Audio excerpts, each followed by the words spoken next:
Hello everyone, welcome to today's episode.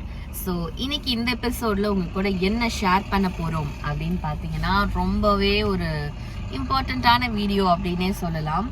ஏன்னா இதுக்கு முன்னாடி ஒரு தடவை நாங்கள் இந்த விஷயத்துக்கு போய் அது நடக்கலை. அதாவது அந்த பிஎல்எஸ் ஆஃபீஸ்க்கு பாஸ்போர்ட் ரினிவலுக்கு போனோம்ல. ஸோ போன தடவை போய் பண்ணு வாங்கிட்டு வந்தோம். ஸோ போன தடவை போய் பிஎல்எஸ் ஆஃபீஸில் போய் செம்மையாக பண்ணு வாங்கணும். இந்த தடவை அதெல்லாம் வாங்கக்கூடாது அப்படின்னு சொல்லிட்டு அவங்க சொன்ன டாக்குமெண்ட் எல்லாத்தையும் பக்காவாக எடுத்துகிட்டு போகிறேன். அவங்க சொன்ன மாதிரி அப்ளிகேஷனை ரெடி பண்ணி வச்சுருக்கேன். ஸ்டில் வந்து எனக்கு அர்ஜென்ட் கிடையாது. பார்ப்போம். இன்னைக்கு பிஎல்எஸ் ஆஃபீஸ் தான் போகிறோம். 11 o'clock appointment. So 11 o'clock appointment இன்றைக்கும் காலையில் வந்து போட்டிருக்கோம். பட் ஆல்ரெடி 11 o'clock ஆயிடுச்சு. ஏன்னா அங்கே தான் போனால் கொஞ்சம் டிலே ஆகுது இல்லை, ஒருத்தவங்க பார்த்து அனுப்புறதுக்கு. அதனால வீட்டிலேருந்தே 11 o'clock தான் கிளம்புறோம். இங்கேருந்து ஒரு 18 minutes தான் அந்த காட்டுது. போயிடுவோம், கரெக்டாக இருக்கும் டைமிங். ஸோ அதுக்கு முன்னாடி அப்படியே ஜிம்மில் காஃபி வாங்கிட்டு போகிறோம். இன்னைக்கு போயிட்டு நல்லபடியாக நடக்குதா, என்ன சொல்கிறாங்க அப்படின்றதெல்லாம் சொல்கிறோம். அவங்க என்னென்னப்பா அப்டேட் சொன்னாங்க? அவங்க என்ன அப்டேட் சொன்னாங்கன்னா, அட்ரஸ் வந்து பெர்மனன்ட் ரெசிடென்சி வாங்கிட்டேன் அப்படின்னா அட்ரஸ் வந்து இங்கே லோக்கல் அட்ரஸ் இருக்கணும், அதுக்கான ப்ரூஃபும் இருக்கணும். ஸோ இன்கேஸ் வந்து இப்போ யூட்டிலிட்டி பில்லெல்லாம் என்னோட நேமில் இருக்கு, உனக்கு வேற என்ன ப்ரூஃப் பண்ணலாம் அப்படின்னா இதுதான் பண்ண முடியும். அந்த டாக்ஸ் ரிட்டர்னில் அசஸ்மெண்ட், நோட்டீஸ் ஆஃப் அசஸ்மெண்ட் இருக்கும். ஸோ அதை கேட்டாங்க, அதை ரெடி பண்ணி வச்சுட்டேன். அப்புறம் ஒரு 1-2 கரெக்ஷன், இந்த நேம்ல சில கரெக்ஷன், ஐ மீன் இந்த ஊர் பேரு, வில்லேஜ் பேர் எங்க பிறந்தான்னு போடுறோம்ல, அதுல தமிழ்நாடு போடக்கூடாது, அது பிசிசிக்கு போட்டீங்க, பாஸ்போர்ட்ல அதுவே எடுத்துக்கும் அப்படின்னு சொன்னாங்க. அதே மாதிரி அதுவே எடுத்துட்டு வந்துருச்சு. நான் அப்ளிகேஷன்லயும் வேலிடேட் பண்ணிட்டேன். அதுக்கப்புறம் பாத்தீங்கன்னா பிரிண்டபிள் அட்ரஸ் வந்து கனடா அட்ரஸ் இருக்கணும். எந்த அட்ரஸ் வந்து பாஸ்போர்ட்ல பிரிண்ட் ஆகணும் அப்படின்னு சொல்லி ஒரு கிளாஸ் இருக்கு. அது வந்து நான் இந்த அட்ரஸ் இங்கே இப்போ இருக்க வீட்டு அட்ரஸ் கொடுத்துருக்கேன். ஸோ இது 3 சேஞ்ச் தான் எனக்கு சொன்னாங்க. 3த்தையும் பண்ணி ரெடி பண்ணி வச்சுட்டேன். பார்ப்போம், போய் எப்படி ஒர்க் அவுட் ஆகுதுன்னு பார்ப்போம். எஸ், எல்லாமே இந்த டைம் வந்து அவங்க சொன்ன மாதிரி ரெடி பண்ணி எடுத்துகிட்டு போகிறோம். லாஸ்ட் டைம் எங்களுக்கு அந்த அட்ரஸ் தான் வந்து தெரியாது. பிஆர் வந்துருச்சுன்னா நம்ம வந்து கனடா அட்ரஸ் கொடுக்கணும் அப்படின்றது தெரியாது. நாங்கள் எப்படி நினச்சிட்டோம், அதை பற்றி யோசிக்கல ஆக்சுவலாக. பட் அதுக்கப்புறம் நினச்சப்ப லைக் சிட்டிசன்ஷிப் எடுத்துட்டாதான் நம்ம அந்த மாதிரி கெனடியன் அட்ரஸ்க்குலாம் கொடுக்கணும், அது வரைக்கும் நம்ம இந்தியா அட்ரஸே கொடுத்துக்கலாம் அப்படின்ற மாதிரி தான் எங்களுக்கு என்னோட மைண்ட் செட் இருந்துச்சு. ஸோ அதெல்லாம் இப்போ ரெடி பண்ணி எடுத்துகிட்டு போகிறோம். எதுவும் குறை சொல்லக்கூடாது, அதாவது இது சரியில்லை அது சரியில்லைன்னு சொல்லாமல் இந்த டைம் அப்படியே வேலை முடிஞ்சிருச்சுன்னா கொஞ்சம் சந்தோஷமாக இருக்கும்.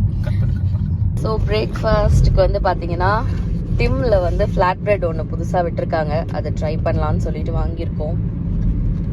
ஏன்பா நல்லா இருக்குமா? சாப்பிட்டு பாரு. இன்னைக்கு கிளைமேட் எப்படி இருக்கு பாருங்க வெளியே. இந்த வீக் ஃபுல்லாக அப்படிதான் இருக்கும் போல. மழை போன்று இருந்துச்சு, ஏதோ லக்கிலி மழை கொஞ்சம் நின்றுருக்கு. பசங்களுக்கும் வந்து இந்த வீக்கோட ஸ்கூல் முடியுது, அட்லீஸ்ட் வெளில விளையாடுவாங்க.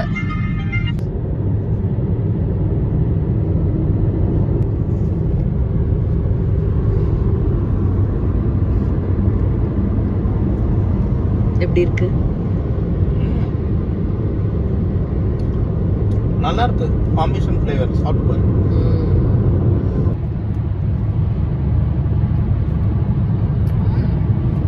ஃபர்ஸ்ட் வைக்கும்போது கொஞ்சம் டிஃப்ரெண்டா இருக்க மாதிரி இருக்கு. இல்ல நல்லா இருக்கு. என்ன ஒரு புளிப்பும் இருக்கு, ஒரு இதுவும் இருக்கு. நல்லா இருக்கு. சீஸ் டேஸ்ட் நல்லா இருக்கு. ஆமா.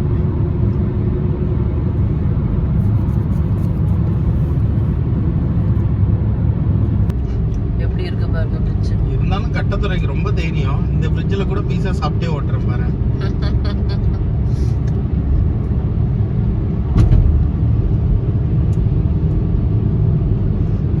ஒண்ணுமே தெரியலப்பா.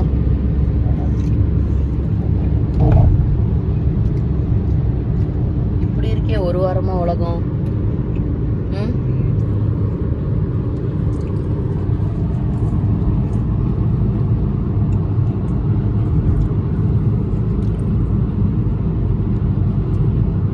ஸோ வந்தாச்சு நம்ம டெஸ்டினேஷனுக்கு. சிக்னல் போட்டாங்களா கரெக்டா? இங்கேயே ஒரு ஆனா ரெண்டுமே பெரிய கார். பெரிய கார். பாப்போம் வேற கார் பாப்போம். அந்த சைடு நிறைய இருக்கு. இந்த சைடு வந்து இதுல இருக்கு. இங்க இருக்கு.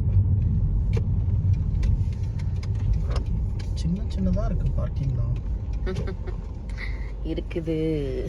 ஓகே. அவன் பெய்டு பார்க் பண்ணுன்னு சொல்லாம விட்டாங்க. அப்படி சந்தோஷப்பட்டுக்கோ. Yeah. A few moments later. So ஒரு வழியா நம்ம போன வேலை முடிஞ்சிருச்சு. ஏன்பா இந்த தடவை வந்து எந்த தப்பும் நடக்க கூடாதுன்னு பார்த்து பார்த்து பண்ணேன். ஒரு எழுத்து கூட மாறல, ஒரு சின்ன ஒரு சேஞ்ச் கூட ஆகல. பார்த்து பார்த்து பண்ணி எப்படியோ அமுச்சு விட்டுட்டேன். ஸோ இதுக்கப்புறம் எம்பசில வந்து எதுவும் ரிஜெக்ட் பண்ணாம ஊருக்கு அமுச்சு விட்டாங்கன்னா சந்தோஷம். ஆமா. So 11 o'clock appointment. நம்ம ஒரு 11:30 போனோமாப்பா. சரி, லாஸ்ட் டைமே பண்ணியிருந்திருக்கலாம். டைம் இருந்துச்சுன்னா பண்ணிருக்கலாம். இன்னும் சேர்த்து ஒரு $100. 187 ஆக்சுவலா. இங்க பிஎல்எஸ் ஆபீஸ்ல பண்றோம்னா 187. இங்க வந்து ஹாலிஃபாக்ஸ்ல ஒரு டிஸ்அட்வான்டேஜ் என்ன அப்படின்னா பிக்கப் ஆப்ஷன் கிடையாது.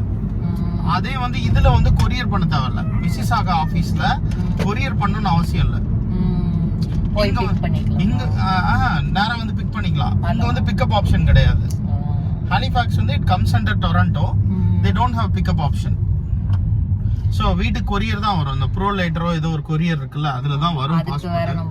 அதுக்கு ஒரு $65. கொஞ்சம் இல்ல, அது கொஞ்சம் மாத்தலாம்ல. அது பிக்கப் அதான் அங்க வந்து எல்லாரும் பிக்கப் பண்ணிப்பாங்க. அந்த பிக்கப் சார்ஜ் ஏதோ $10 என்னோ இருக்குன்னு நினைக்கிறேன். எக்ஸாக்ட்லி எனக்கு தெரியல. பட் ஆனா ரொம்ப கம்மி. அங்க பண்ணா ஒரு இப்ப எக்ஸாம்பிள் பாஸ்போர்ட்டோட ஃபீ $100. $65 வந்து இது இந்த சார்ஜ். அது என்ன சொல்லுவாங்க, இந்த கொரியர் சார்ஜ். அதுக்கப்புறம் போட்டோக்கு ஒரு $18. ஒரு 3 ஃபார்ம் ஃபில் பண்ண சொன்னாங்களே, ஒவ்வொரு ஃபார்முக்கும் $1. ஓ அப்படியா? அதெல்லாம் நம்மளே எடுத்துட்டு வந்திருக்கணும் போல. அது தெரியாது. அது என்ன ஃபில் பண்ணோம் எனக்கும் தெரியல. அது சரி, அது என்னன்னா நீ இப்ப நேம் சேஞ்ச் பண்ற, அட்ரஸ் தனித்தனி ஃபார்ம், அட்ரஸ் வெரிஃபிகேஷன், புது அட்ரஸ்க்கு அனுப்புற, எல்லாத்துக்கும் நீ கன்சென்ட் கொடுக்கணும். ஓகே, இதுக்கு முன்னாடி இருந்த அட்ரஸ் நான் இல்ல, என் ஹஸ்பண்ட் வீட்டுக்கு வந்துட்டேன். ஏதோ ஹெவி வெஹிக்கிள் வந்து போச்சு போல இருக்கு. அது இங்க ரோடு பிளாக் பண்ணி அனுப்புறாங்க. நான் அதுக்குள்ள போறேன்னு நினைச்சேன். நானும் அப்படிதான் நினைச்சேன். திடீர்னு பார்த்தா நடு ரோட்ல வந்து நிறுத்துறாங்க. லைட் எரிஞ்சதே இப்ப கவனிக்கல நம்ம. அவன் அதுக்குள்ள போறான்னு நான் நினைச்சிட்டேன். இதுவும் கன்ஸ்ட்ரக்ஷன் சைட் தான். ஆமா. சீ, ஹாலிஃபாக்ஸ்ல நிறைய இடத்துக்கு வந்து இந்த மாதிரி ஹெவி வெஹிக்கிள் போகவே முடியாது. ஓகேவா? நைட் நேரத்துல 2 வண்டி 2 லேனையும் மறிச்சுதான் கொண்டு போவாங்க. அவன் வந்தவங்க மேல மட்டும் லைட் போட்டு ப்ராப்பரா லைட் போட்டு வரணும்ல. சின்ன போது லைட்டை போட்டு வந்து முன்னாடி நின்னு இல்ல, அதுவும் கன்ஸ்ட்ரக்ஷன் சைட்டுக்கு போ இப்படிதான் திரும்பினாங்க அவங்க. பாக்குறதுனால நமக்கு என்ன வரப்போகுது? அவன் யாரு நமக்கு? இல்ல, டக்குன்னு என்னடா இது நடு ரோட்ல டக்குன்னு வந்து பிளாக் பண்றாங்கன்னு டக்குன்னு பதட்டம் ஆயிடுச்சு. ஓகே, இன்னைக்கு வேலை நல்லபடியா நடந்துச்சு. எவ்வளவுப்பா ஃபீஸ் பே பண்ணோம்? 187. இன்க்ளூடிங் தட் இதோட அந்த $3 print out charge, $18 photo charge, இதெல்லாம் சேர்த்து 187 வாங்கிட்டாங்க. ஃபைன், ஓகே தான். Yeah fine. இன்னைக்கு ஒரு 12:30 போய் உட்காந்து 11:30 போய் உட்காந்தோம். 1 மணி நேரத்துல வேலை முடிஞ்சிருக்கு பிஎல்எஸ்ல. அவ்வளவு பெரிய விஷயம் தெரியுமா? என்னன்னா எங்களை ஆல்மோஸ்ட் கூப்பிடும் போது மணி 12. இதோ 12:30 வேலை முடிச்சிட்டாங்க. அவ்வளவு நேரம் ஒரு half an hour வெயிட் பண்ணோம். வந்து எதுமே வந்து ப்ராப்ளம் இல்ல அப்ளிகேஷன்ல. எல்லாம் கரெக்டா ஃபில் பண்ணினா பார்த்தாங்க, டக்கு டக்கு டக்குன்னு டிக் பண்ணிட்டு உடனே ஓகே பண்ணிட்டாங்க. ஆமா, எல்லாம் கரெக்டா எடுத்து போனோம்னா சட்டு நடந்துருது. ஆனா அந்த நம்ம 11 o'clock அப்பாயின்மெண்ட் போட்டோம்னா ஒரு half an hour தள்ளி தான் வந்து நம்ம டைமிங் வந்து வரும். ஏன்னா ஒருத்தவங்களுக்கும் இப்போ டைம் எடுக்குதுல. இப்போ நாங்களே வந்து பாத்தீங்கன்னா அந்த 3 அப்ளிகேஷன் எங்களுக்கு தெரியாது. அங்க ஃபில் பண்ண சொன்னாங்க, ஃபில் பண்ணி அதை சைன் பண்ணி கொடுத்தோம். ஸோ அதெல்லாம் வந்து ஒரு நிமிஷம் அப்படி ஆட் ஆன் ஆயிட்டே இருக்குல்ல, அதுல வந்து கொஞ்சம் தள்ளி போகும். So that's all. இன்னைக்கு போன வேலை. அதுக்கு ஒரு செக் லிஸ்ட் இருக்கு. பாஸ்போர்ட் ரெனியூவலுக்கு ஒரு செக் லிஸ்ட் இருக்கு.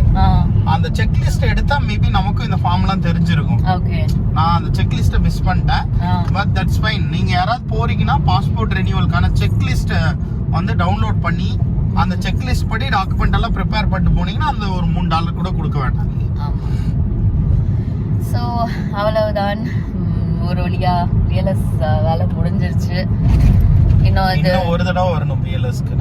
ஆமா, பசங்களுக்குலாம் ஓசிஐ வந்து எடுக்கணும். அதோட ப்ராசஸ் இன்னும் கொஞ்ச நாள் கழிச்சு பார்க்கலாம் அப்படின்ட்டு இருக்கோம். ஏன்னா இப்போதைக்கு எங்களுக்கு டிராவல் பிளான்லாம் இல்லை, ஆனால் எடுத்து வைக்கணும் கண்டிப்பா. இங்க பிஎல்எஸ் இங்கேயே இருக்கறனால யூஎஸ் போயிட்டா தெரியும்ல, பிஎல்எஸ் கிடையாது யூஎஸ்ல. டொரண்டோல இருக்கு, இங்க ஹாலிஃபாக்ஸ்ல இருக்கு. பிஎல்எஸ் வந்து கனடால மட்டும் தான். அப்படியா? யூஎஸ்ல வந்து கனடாலயே கேக்குறேன், எல்லா ப்ராவின்ஸ்லயும் இருக்குமா? எல்லா ப்ராவின்ஸ்ல இருக்காது. பிசில இருக்கு, டொரண்டோல இருக்கு, இதுல அது என்னது ஆல்பர்டால இருக்கு, கியூபெக்ல இருக்கு. ஓகே. ஹாலிஃபாக்ஸ் டொரண்டோவோட பிரான்ச், அவ்வளவுதான். டொரண்டோவோட சப் பிரான்ச் மாதிரி வச்சு பண்ணிட்டு இருக்காங்க. ஓகே சரி, இதுக்கு 185 ஆச்சு. நம்ம பிஆருக்கு இதுக்கு முன்னாடி வந்தோம்ல போலீஸ் வெரிஃபிகேஷன், அதுக்கு எவ்வளவு பே பண்ணோம்? ஐயோ அதெல்லாம் ரொம்ப பே பண்ணோம், நிறைய பே பண்ணோம். ஐ திங்க் அதான் அந்த நோட் பண்ணி வச்சிருக்கேன் எல்லாத்தையும். ஓகே, அது பிஆர் வீடியோல வந்துரும். ஓகே, சோ இன்னும் வந்து வித்தின் a week அந்த வீடியோ வரும். யா தூக்கம் வருது இந்த கிளைமேட். அங்க வேற ரொம்ப நேரம் அப்படியே சைலண்டாவே உட்கார்ந்து இருந்தோமா, அமைதியா, அதனால அப்படியே தூக்கம் வர மாதிரி ஆயிடுச்சு. போய் எப்படியோ வேலையை முடிச்சாச்சு. ஸோ அடுத்து நம்ம நாளை கண்டினியூ பண்ணுவோம். ஸோ நெக்ஸ்ட் கேட்வேக்கு வந்திருக்கோம். பார்க்கிங் ஃபுல்லாக தான் இருக்கு. இல்ல கொஞ்சம் கூட்டம் கம்மி தான். ஆஹா, ஆமா, இந்த சைட் பார்க்கிங் ஃபுல் அவைலபிளா இருக்கு. Cherish 1.69 per LB ஆம்பா. 1.97 per LB. C sorry கீழ பாரு. So sorry. இல்ல நானு ஷோபீஸ்ல என்ன விலை போட்டிருந்தாங்கன்னு யோசிச்சுட்டு இருந்தேன்னா அங்க $3 சம்திங் போட்டிருந்தாங்க, அதனால அப்படி மைண்ட் கன்ஃபியூஸ் ஆயிடுச்சு. செரிஸ், விங்ஸ், வேற என்ன வேணும்? என்னாச்சு? சரி, கேட்வேல எவ்வளவு பாச்சு? மம்மி அப்படிதான் ரொம்ப பேட், டாடி கூடவே இருந்தது. எதுக்குடா அழுவுற?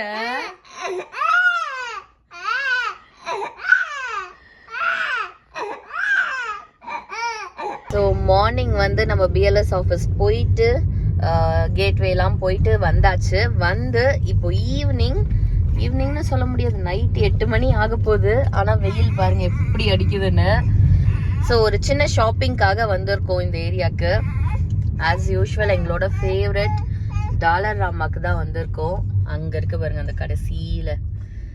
ஸோ அதில் தான் இப்போ ஷாப்பிங் பண்ண போகிறோம். ஸோ என்ன பண்ணுறேன், எதுக்காக இந்த ஷாப்பிங்கன்றதை நான் போயிட்டு சொல்கிறேன். ஸோ டாலர் ராமா வந்தாச்சு. முக்கியமாக எதுக்காகன்னு பார்த்தீங்கன்னா இவருக்காக தான். ஸோ இவரோட ஸ்கூல் வந்து நாளையோட ஒர்க்கிங் டே முடியுது. ஸோ ஏதாவது பசங்களுக்கு டீச்சருக்கெலாம் gift கொடுக்கலான்னு பார்க்க வந்திருக்கேன். வால்மார்ட்டில் பார்த்தேன், எதுவும் கிடைக்கல. சரி இங்கே ஏதாவது இருக்கும் சின்ன சின்ன ஐட்டம்ஸ் அப்படின்னு சொல்லிட்டு வந்திருக்கேன். ஸோ பார்ப்போம் என்ன கிடைக்குதுன்னு. ஒரு ஜுவல் ஸ்டாண்ட் வச்சுருக்காங்க, நல்லாயிருக்கு. வாங்க வந்தது இன்னும் வாங்கலை, மற்றதெல்லாம் பார்த்துட்ருக்கோம். ஸோ ஹாய் கைஸ், நேற்று ஆக்சுவலாக வீடியோ முடிக்க முடியல. ஸோ இன்றைக்கி காலையில் தான் வீடியோ முடிக்கலாம் அப்படின்னு சொல்லிட்டு எடுத்திருக்கேன். ரியானை தூங்க வச்சாச்சு, ஈஸ்வர் ஸ்கூல் போயிட்டாரு, அண்ட் தமிழ் ஒர்க் பண்ண போயிட்டாரு. நேற்று வந்து டாலர் ராமில் பார்த்தீங்கன்னா ஃபுல்லாக எடுக்க முடியல வீடியோ. அண்ட் என்ன ஸ்கூலுக்கு நான் வாங்கினேன் அப்படின்றத நான் இன்னொரு வீடியோவில் வந்து ஷேர் பண்ணுறேன், உங்களுக்கு எல்லாம் காட்டுறேன். ஏன்னா நைட் உட்காந்து அது ஒரு தனி வேலையே நாங்கள் பார்த்தோம், அதனால் அது டீட்டெயிலாக நான் ஷேர் பண்ணுறேன். அண்ட் எனக்கு வந்து கேட்வேல எவ்வளோ ஆச்சு இந்த டைம் அப்படின்றது ஷேர் பண்ணணும்னு நினச்சேன். அதை நான் ஸ்டார்ட் பண்ணும்போதெல்லாம் பார்த்திங்கன்னா ஒரு தடவை ரியான் எழுதாரு. அப்புறம் டாலர் ராமில் ஸ்டார்ட் பண்ணலான்னு பார்த்தா லைக் ஆல்மோஸ்ட் நாங்கள் போனதே சொல்லியிருப்பேன், நான் 8 மணிக்கு தான் போனேன் அப்படின்னு சொல்லி. கொஞ்சம் டைமே வந்து பத்தலை. அங்கேயும் வந்து ஈஸ்வரோட ஃப்ரெண்ட்ஸ் கொஞ்சம் வந்துட்டாங்க. ஸோ விளாண்டுட்டு இருந்தார். அப்புறம் வந்து குயிக்காக போய் ஷாப்பிங் பண்ணிட்டு வர மாதிரி சுச்சுவேஷன் இருந்துச்சு. ஸோ என்னால் அங்கெல்லாம் ஷேர் பண்ணவே முடியல. அதுக்கப்புறம் லேட் ஆயிடுச்சு. நைட்டு தான் உங்களுக்கே ஷெட்யூல் தெரியுமே. அதுக்கப்புறம் வந்து டின்னர் செஞ்சு சாப்பிட்டு 2 பேரையும் பார்த்து தூங்க வச்சு குளிக்க வச்சு அப்படின்னு டைம் வந்து பயங்கரமாக ஃபாஸ்ட்டாக போயிட்டு இருக்கு. ஸோ நான் கேட்வேல எவ்வளோ ஆச்சு அப்படின்றது உங்களுக்கு காட்டுறேன். பில்லில் இங்கே பார்த்தீங்கனாலே தெரியும். ஸோ இந்த டைம் வந்து நாங்கள் எவ்வளோ ஆயிருக்கு, $68 ஆயிருக்கு. கொஞ்சம் ஜாஸ்தி தான் இந்த மந்த்து. பட் என்னன்னா இப்போ நமக்கு அந்த ஃப்ரெஷ் ஃப்ரூட்ஸ் எல்லாம் கொஞ்சம் வந்து நல்லாவே கிடைக்கும். கிரேப்ஸு, செர்ரிஸ் இந்த மாதிரி சீசனல் இந்த சீசன் வந்து நல்லா அவைலபிளாக இருக்கும். ஸோ அதெல்லாம் வந்து வாங்கணும். ஏன்னா ஸ்கூலும் வந்து லீவு, வீட்டில் இருப்பாங்களா பசங்க. ஸோ அதனால் அதெல்லாம் கொஞ்சம் வாங்கணும் நாங்கள். ஆனியன் 2 LB வந்து $1.97 வந்து கிடச்சிருச்சு. செர்ரி கூட நான் உங்களுக்கு சொல்லியிருப்பேன், அங்கேயே வந்து LB எவ்வளோ போட்டிருந்தாங்கன்னு. அது வந்து எவ்வளோ ஆச்சுன்னா செர்ரி மட்டுமே $8 கிட்டத்தட்ட ஆயிடுச்சு, செர்ரி மட்டுமே எங்களுக்கு. அப்புறம் கேபேஜ் ஒரு $3 கிடச்சிச்சு. கிளஸ்டர் டொமேட்டோ ஒரு $5 கிடச்சிச்சு. டொமேட்டோ வந்து கிட்டத்தட்ட 2 கிலோ, கேபேஜ் 1.5 கிலோ சொல்லலாம். செர்ரிஸ் வந்து கிட்டத்தட்ட 2 கிலோ வந்து $8 ஆச்சு. ஸோ ஃப்ரெஷ் ப்ராடக்ட்ஸு அவ்வளோதான் வாங்கினோம். அதுக்கு மேலே சிக்கன் வந்து பார்த்தீங்கன்னா ஸ்டர் ஃப்ரை அப்படின்னு சொல்லிட்டு ஒன்று விற்பாங்க. நீங்கள் வந்து குயிக்காக ஒரு ஃப்ரை மாதிரியோ இல்லை ஃப்ரைட் ரைஸ்க்கெல்லாம் யூஸ் பண்ணுவோம்ல நம்ம, அந்த மாதிரி வந்து உங்களுக்கு பிடிக்கும் அப்படின்னா அது வந்து எப்போதும் வச்சுருக்க மாட்டாங்க, எப்போயாவது தான் கிடைக்கும் அந்த ஸ்டர் ஃப்ரை அப்படின்றது. ஏன்னா வந்த உடனே காலி பண்ணிடுவாங்க. இந்த டைம் எங்களுக்கு வந்து கிடச்சிச்சு. அது ஒரு 3 வாங்கிட்டு வந்தோம். அது வந்து $4.87 வந்து போட்டிருந்தாங்க. அது ஒரு அந்த பேக் நான் உங்களுக்கு காமிச்சிருப்பேன்ல முன்னாடி வீடியோலலாம், இப்பயும் காட்டுறேன் நான். ஸோ அந்த மாதிரி வந்து வச்சுருந்தாங்க. அது ஒரு 3 பேக் வாங்கிட்டு வந்தோம். ஏன்னா செய்யறதுக்கு ரொம்ப ஈஸியாக இருக்கும். அது கொஞ்சம் எங்களுக்கு பிடிக்கவும் பிடிக்கும். வெறும் அந்த போன்லெஸ் பீசஸாக வந்து இருக்கும். அப்புறம் ட்ரம்ஸ்டிக், சிக்கன் ட்ரம்ஸ்டிக்கு, சிக்கன் விங்ஸு அதெல்லாம் வாங்கினோம். சிக்கன் ட்ரம்ஸ்டிக் வந்து பார்த்தீங்கன்னா $3.16 வச்சுருந்தாங்க. சிக்கன் விங்ஸு $6.93 வந்து வச்சுருந்தாங்க. அப்புறம் லார்ஜ் எக்ஸ் வந்து $5.97, அதான் கிட்டத்தட்ட $6 வந்து வச்சுருந்தாங்க. இன்னுமே வந்து எனக்கு இது ஒரு காம்படிட்டிவ் ப்ரைஸாக தான் வந்து தோணுது. எதுவும் வந்து பெருசாக ஏறின மாதிரிலாம் இல்லை. சம்டைம்ஸ் அப்படி இருக்கும். சம்டைம்ஸ் வந்து கொஞ்சம் வெங்காயம் தக்காளி விலைலாம் கொஞ்சம் ஏறி இருக்கும். பட் இப்போதைக்கு வந்து பார்த்தீங்கன்னா நாங்கள் எப்போதும் சொல்கிற மாதிரி ப்ரைஸ் வந்து கொஞ்சம் காம்படிட்டிவாக தான் கொடுத்துட்ருக்காங்க. ஸோ இந்த மந்த் நாங்கள் வாங்கி அப்படியே என்னென்ன ப்ரைஸ் ரேஞ்சில் இருக்குது அப்படின்றத ஷேர் பண்ணலான்ட்டு தான் நான் இதை அப்படியே வந்து ஷேர் பண்ணேன். இதில் பார்த்தீங்கன்னா தெரியுதா பில்லு? ரொம்ப பிரைட்டாக இருக்குது. சரி, ஓகே. ஸோ சிக்கன் ஸ்டர் ஃப்ரை சொன்னல, அது இந்த மாதிரி தான் போன்லெஸ் பீசஸ் இருக்கும். 4.67.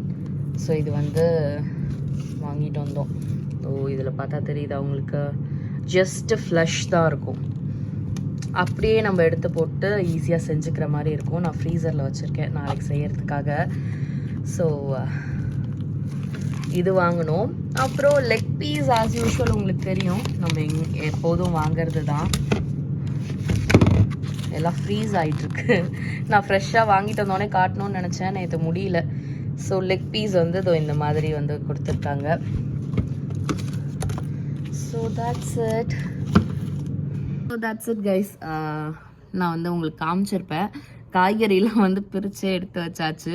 ஸோ நெக்ஸ்ட் டைம் நான் வந்து உங்களுக்கு இதுக்கப்புறம் ஈஸ்வருக்கும் லீவு தானே, ஷாப்லேயே கொஞ்சம் வந்து போய் காட்ட ட்ரை பண்ணுறேன். ஏன்னா இன்னும் என்னென்ன நாங்கள் வாங்குகிற ஐட்டங்கள் மட்டும்தான் நாங்கள் காமிச்சிட்ருப்போம். இன்னும் நிறைய ஐட்டங்கள்லாம் இருக்கும், உங்களுக்கும் வந்து யூஸ்ஃபுல்லாக இருக்கும். நான் நெக்ஸ்ட் டைம் ட்ரை பண்ணுறேன். ஏன்னா இப்போ ரியான் வச்சுட்டு எங்களால் போக முடிய மாட்டேங்குது. எப்போதும் வந்து தமிழ் மட்டும் போய் குயிக் பிக்கப் பண்ணிட்டு வர மாதிரி தான் இருக்குது, கேட்வே மட்டும். So that's it. எல்லோரும் வந்து இந்த ஸ்கூல் முடிஞ்சு அதுக்கெலாம் ரெடி ஆகிருப்பீங்கன்னு நினைக்கிறேன். குழந்தைங்க இனிமேல் வீட்டிலே இருப்பாங்க, வெக்கேஷன், வீட்டில் என்ன ஃபன் பண்ணுறது அப்படின்ற மாதிரி எல்லாம் வந்து ரெடி ஆகிருப்பீங்கன்னு நினைக்கிறேன். அண்ட் கனடா டேவும் வரப்போகுது. நிறைய ஈவெண்ட்ஸ் வந்து போட்டிருப்பாங்க, எல்லாம் மிஸ் பண்ணாமல் என்ஜாய் பண்ணுங்கள். And that's it. இந்த வீடியோ கண்டிப்பாக உங்கள் எல்லாருக்கும் யூஸ்ஃபுல்லாக இருந்திருக்கும்னு நினைக்கிறேன். பிஎல்எஸ் இன்ஃபர்மேஷன் ஷேர் பண்ணோம் and gateway. And dollar Rama வந்து ஸ்கூல் லாஸ்ட் டேக்கு கொஞ்சம் கிஃப்ட் வாங்கணும். என்ன இந்த கிஃப்டெல்லாம் வந்து பார்த்தீங்கன்னா கொஞ்சம் பிஃபோராகவே வாங்கணும். நான் முன்னாடி வந்து பார்த்தேன் வால்மார்ட்டில் வந்து இந்த டீச்சர்ஸ்க்கு கிஃப்ட் பண்ணுறதெல்லாம் வந்து அந்த பெஸ்ட் டீச்சர் அந்த மாதிரிலாம் போட்டு நிறையா இருந்துச்சு. எனக்கு அப்போ வந்து ஒரு ஐடியா தோணலை. எனக்கு நான் வேறு ஒன்று ஐடியா வச்சுருந்தேன், அதை போய் வாங்கலான்னு சொல்லிட்டு. பட் இந்த வீக் வரும்போது பார்த்தீங்கன்னா என் மைண்டில் இந்த வீக் தான் ஸ்கூல் முடியுதுன்னே இல்லை. இன்னும் ஒரு வாரம் இருக்குது அப்படின்ற மாதிரியே என் மைண்டில் இருந்துட்டு இந்த வீக்கெண்ட் வந்து போய் நம்ம அந்த ஷாப்பிங் பண்ணிடலாம் அப்படின்னு என் மைண்டில் இருந்துருச்சு. அதனால் நான் மிஸ் பண்ணிட்டேன். கடைசியாக நேற்று தான் வந்து லாஸ்ட் டே அந்த டீச்சர்ஸ் வந்து அனுப்பிச்சி வச்சுருந்தாங்களா மெயிலில், இன்னைக்கு ப்ளே டே அப்படின்னு சொல்லிட்டு. லாஸ்ட் ப்ளே டே ஏதாவது கொடுத்து விடுங்க அப்படின்லாம் லைக் ப்ளே பண்ணுறதுக்கு பசங்கக்கிட்ட. அதை சொல்லவும் தான் அச்சோ நாளைக்கு தான் லாஸ்ட் டேவா, இதுக்கப்புறம் யாரும் வரமாட்டாங்களா அப்படின்னு சொல்லி கிடுகிடுன்னு போய் வாங்கினோம் நாங்கள் 8 மணிக்கு மேலே போயிட்டு. ஸோ இன்னையோட வந்து பார்த்தீங்கன்னா ஸ்டூடெண்ட்ஸ் நிறையா பேர் வெக்கேஷன் கிளம்பிடுவாங்க. பட் டீச்சர்ஸ் வந்து ஃப்ரைடேவும் வருவாங்க. தேர்ஸ்டே வந்து பிடி டே, அதாவது நம்ம ஒரு படி சொல்லணும்னா அந்த ரேங்க் கார்டு இஷ்யூ பண்ணுவாங்களே அந்த டே வந்து வருது. அப்புறம் வெள்ளிக்கிழமை சும்மா ஒரு 1 hour மட்டும் வச்சு சும்மா ஐ திங்க் கேதரிங் பண்ணி சென்ட் ஆஃப் பண்ணிடுவாங்க. இல்லை ரெஸ்ட் என்ன வந்து ஸ்கூலில் வந்து ஐட்டங்கள்லாம் வச்சுருப்போம்ல அதெல்லாம் கொடுத்து விடுவாங்கன்னு நினைக்கிறேன். ஆல்மோஸ்ட் கொடுத்துட்டாங்க, இன்னும் இன்டோர் ஷூஸ் அந்த மாதிரி தான் இருக்குது. ஸோ அவ்வளவுதான், இந்த வருஷம் முடிஞ்சிருச்சு ஸ்கூலு. அடுத்த வருஷம் செப்டம்பரில் வந்து ஸ்டார்ட் ஆகும். ஸோ ஸ்கூல் பற்றி நான் உங்களுக்கு வேறு ஒரு வீடியோவில் ஷேர் பண்ணுறேன். நிறையா இருக்குது, இந்த லாஸ்ட் டே என்னென்னலாம் பண்ணுவாங்க அலப்பறைகள் அப்படின்றதெல்லாம். ஸோ அவ்வளோதான் கைஸ், இந்த வீடியோ கண்டிப்பாக அவங்க எல்லாருக்கும் பிடிச்சிருந்தா மறக்காமல் like, share, comment and subscribe பண்ணிவிடுங்க. So let's meet in another beautiful episode. Until then, it's bye from Savji.